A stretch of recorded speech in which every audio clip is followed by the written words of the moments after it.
Oh, so I just linked to our mods that stupid picture of you winning the game versus Snoop. But I just remembered as I go through this, I had saved a bunch of these GIFs last night that I was going to send to you. It occurred to me as I was scrolling through this thread, you are literally have you seen Big Hero 6? Nope. All right, ladies and You've gentlemen, been welcome back to very IEM qualifiers. Wait, who? This though? is the losers match. I've seen trailers. In the top left side of Frozen Temple, it's going to be Team Liquid's Red Zerg player Snute. No, I'm so curious. In the bottom right, as the blue Protoss, it's Millennium's Lilbow. Now, here, I'll put this on stream, but also send it to you really quick on Skype. There's a gifs of Aunt Cass, or whatever, the mother figure in the movie, and I was just like, there's all of these gifts. I'm like, oh my god, Zomgrub's gonna grow up to be this woman, like without a doubt in my mind. You're gonna make me download this? It's not even a link. This is too much. I literally just told you I saved all these, man. I thought you meant like bookmarked. Don't. Who bookmarks things? What is this, 2012? It's still I think it's a better idea to bookmark it. Anyways, I got like 4 or 5 of these saved up, but they're all just like perfectly you in a nutshell, especially with before you went blonde, of course. But anyways, Snute and Lilbow, again recapping for those who are just watching the VODs of this and missed the in-between game banter. They did play in the winners match. Lilbow knocks Snute down here to the losers bracket. Lilbow now recently having lost out in the winners bracket is forced to rematch him. He lost to Nurchio over there, so proving that he's not infallible versus Zerg. But Snute and Nurchio play just totally different styles of Zerg. It's too bad the ESL bracket does not show the score. I don't know if it was close or not for Lilbow and Snute. Oh well. So I mean, I guess you brought up like Lilbow 120. Wait, where? Just oh, you're right. If you hover over it, it shows the. Yeah. No. Just click the little VS, the versus. Click it. Click it. I gotta go to a different page, and I gotta. Oh, that was just terrible. That was about the same as downloading your GIF. It's terrible. Well, thank you for calling it a GIF. That makes me feel better, at least, about the situation. I've been so consistent for like a year. You are so weird about this. It's just, you know what it is? I love being confrontational. And it is the easiest excuse to start a fight with somebody. Nice username used GIF, and he just about like, I don't even know. Like, it was just like oh, what? Yeah, you just have to understand, when we have BaseTradeTV meetings, and I'm talking like serious meetings, they get derailed so easily. And it's not always just me. In fairness, it's not always just me, but we were having like a fairly serious talk, and Joe said GIF, and I just like, nope. Dang. Well, okay, so it was 2-0. Thank you, Rifkin, for teaching me new things today. And that shouldn't bode well for Snute. But the thing is that it's an interesting dynamic to have a rematch, because what might have been 2 unfavorable maps, we don't know. Maybe he like actually completely vetoed different maps and made it very, very different. Or if it's the same maps and you know it's the style they're playing now, it can drastically change. So I don't know what it's gonna look like. I'm not gonna call any predictions here. I really don't know. But if I hadn't known that Lilbow just beat him, I would have called Snute the winner. So take that as you will. A terrible call. Got it. Double start. Would have been a terrible call.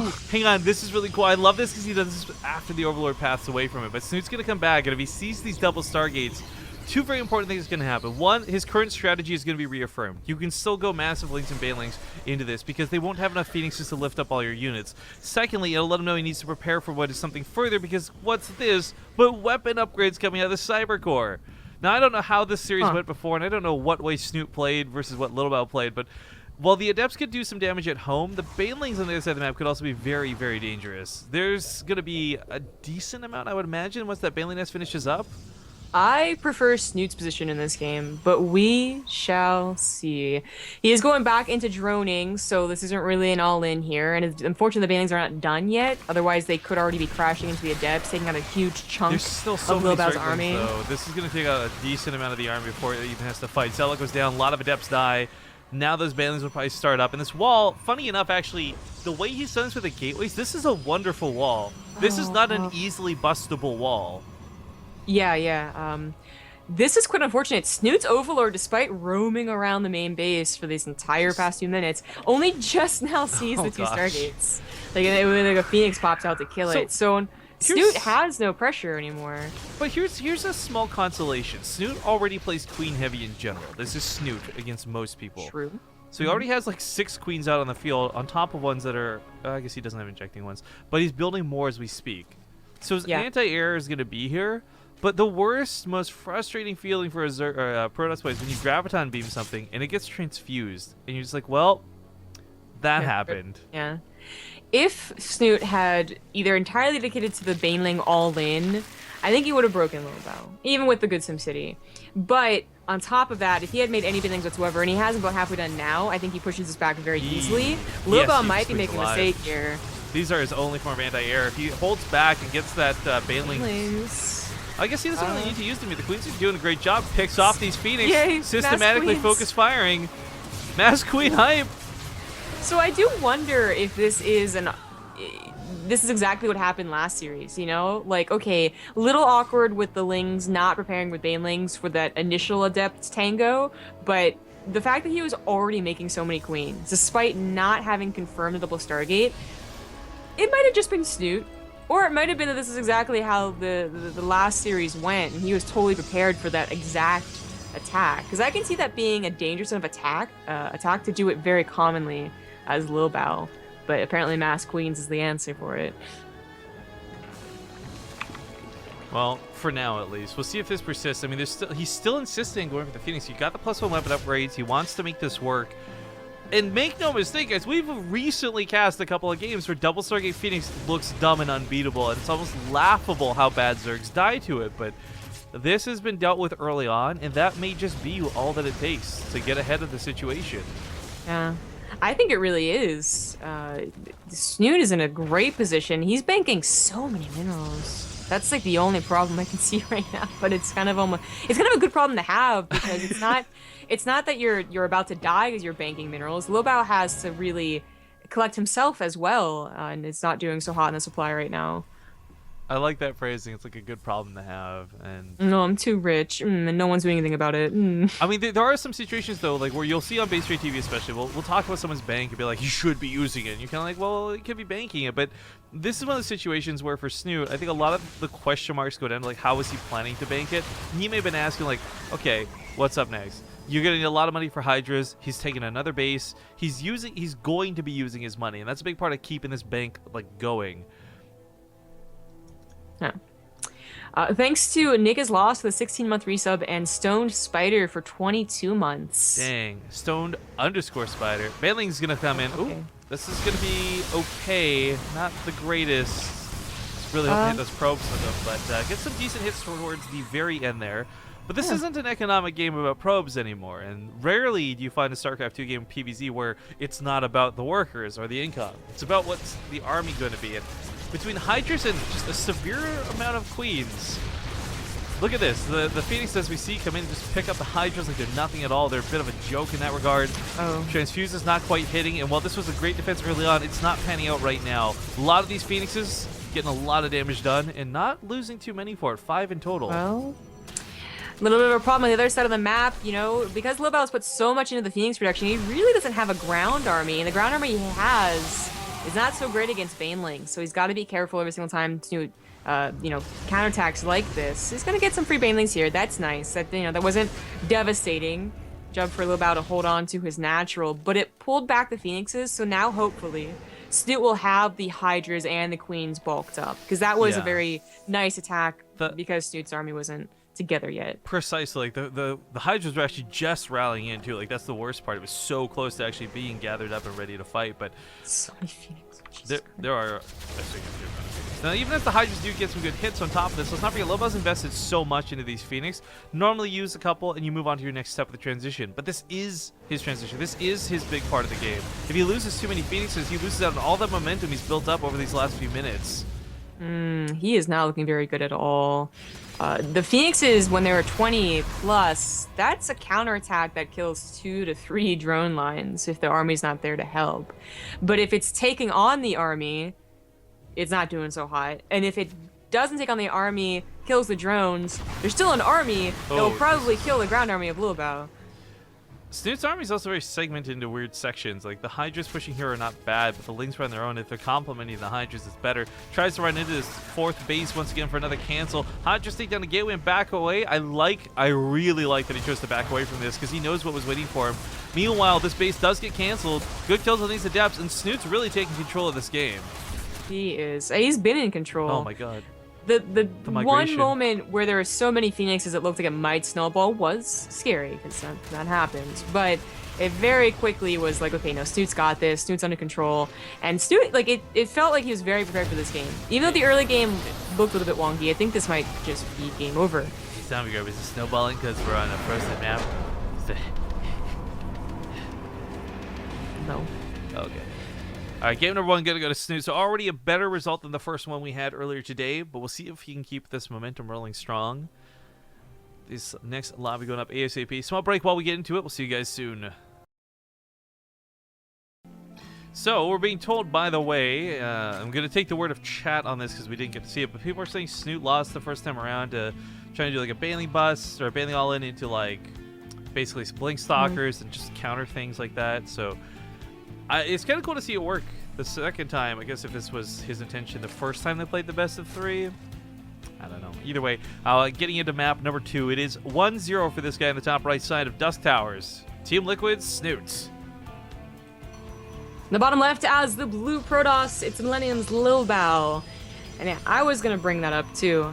It is so interesting that Lilbow would change his style to something that would not do very well against Massling, Baneling, Hydra, if Snute was doing that twice last game. So what I think is going to happen is Lilbow realizes, oh, like, you're still doing the same thing, or okay, you're still going to be able to deal with the double Stargate shenanigans. Then I'm going to do what I was doing in the last series. And apparently Dusk Towers worked out really well for Lilbow.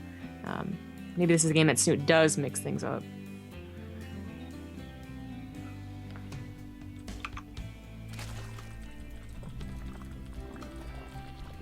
Yeah. So it's actually really useful information to find out what happened in the last series, because I mean, it can be surprising. It can be like mind games, of course, as I was talking about in the beginning of the last game, still holding true now, knowing what we know, that it can be just you adapt, or they think you're going to adapt, so they adapt, kind of mind game thing that I feel went on that last game. It also might have been the case that the Adept Phoenix really should have worked out, except X happened. You know, I wouldn't know unless I asked the Lilbow. But Ling Baneling is good against Adepts, and Mass Queen is good against Phoenix, so I really think that Snute just had that composition's number. What I find hilarious about that was like just how much Lilbow got away with that, though, right? Like you mentioned the Overlord, it did like 3 loop-de-loops around the base. It didn't see the Stargates until like way too late, but still, yeah, it is. Snute being Snute, playing Queen Heavy was well prepared for it. Dusk Towers, though, this does change up things quite a bit. And a little about, you know, we mentioned Blink before. This is a map I can certainly see him pulling that off on. If he wants to go into the Stargates again once more, something I can totally see him making work. But macro maps of Protoss versus Zerg is much different than Terran versus Zerg. And while Snute might be the king of macro Terran, I actually got to give macro games to Protoss, I think, just innately most of the time. But on top of that, the fact that it is Snute.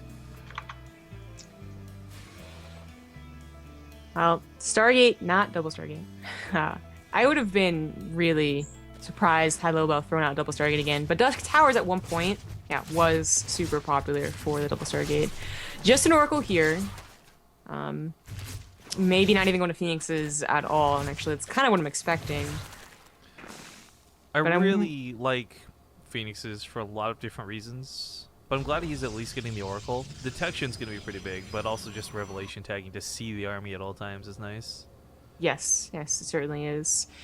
But I guess now that we kind of know what Lilbow's up to, which is not very surprising at all, you know, the third base and the very, like, tiny amount of support for the third base, but figuring it's going to be a macro game going for it regardless. It's now like, what is Snute going to do? Is he going to match it? Okay, so far, yes, he's droning, right?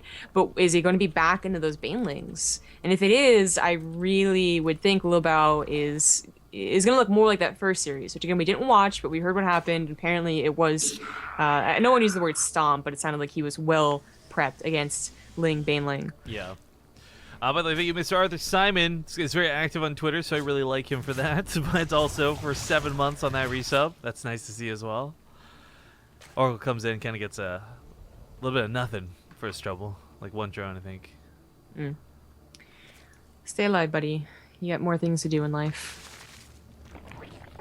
Melee upgrades being the choice of Snute. Not a bad choice. Lings are really good at doing the run-bys. You get a big map like this. Expansions later, 4th and 5th, become really vulnerable to specifically Ling run-bys. So I like to see the melee upgrades. But, again, I see these, and I always think long-term for Broodlords. I think long-term for things like Ultras, although you don't see Ultras for this matchup particularly. Yeah, they don't do so well transitioning, you know, the Ultras into Immortal Charge-Light Archon. So... I mean, on a technical scale, if you had enough of them. Yes. Like an amount you couldn't afford to make due to supply caps and mineral limitations. But still, if you had enough of them. Yeah. So the chat once again backs up on what exactly happened in the last series. But I actually don't even really have to look at that to know that the power-up stage of Protoss is, you know, whether it's the double robo or like 15 gateways at a time.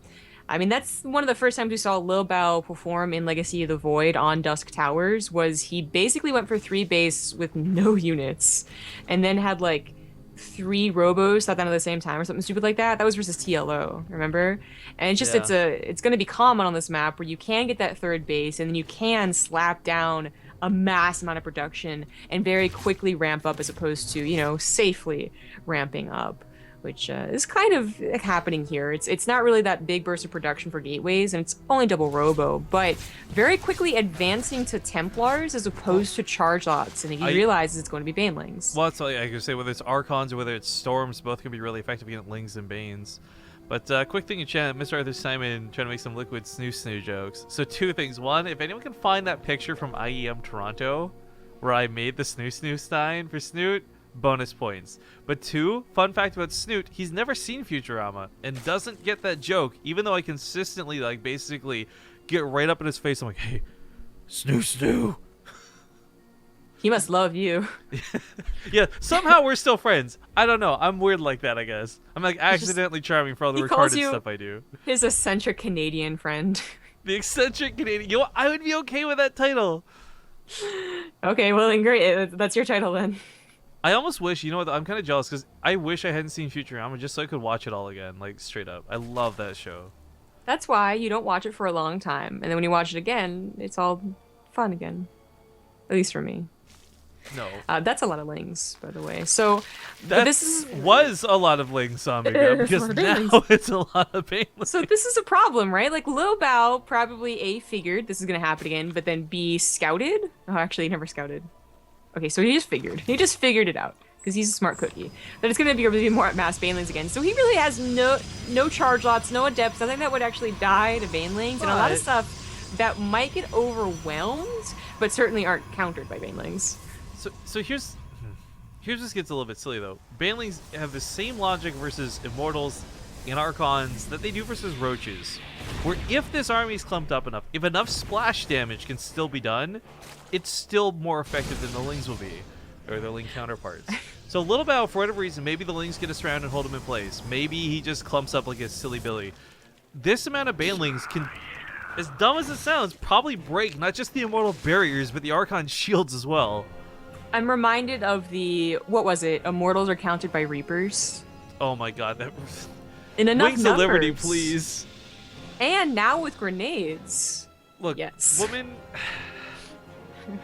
Caligor, thank you so much for the 25-month resub to give me a good reason to change the topic.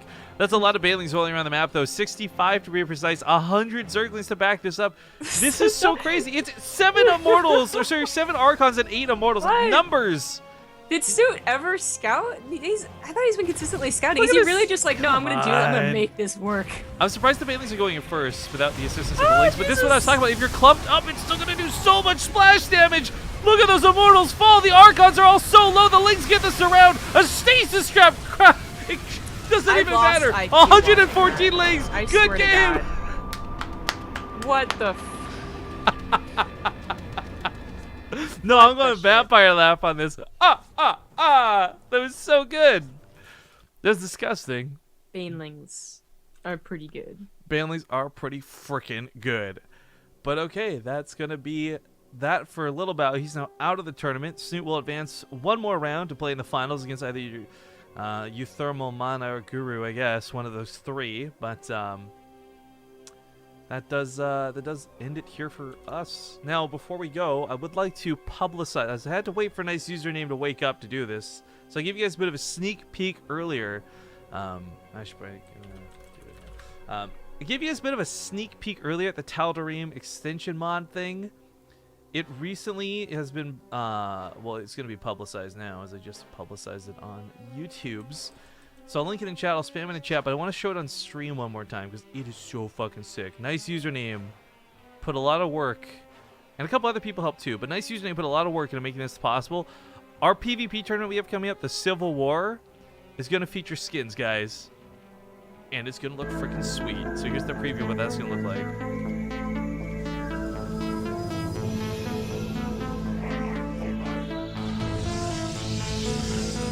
Except not as jittery. I don't know what's going on in the video. YouTube. Flipping garbage.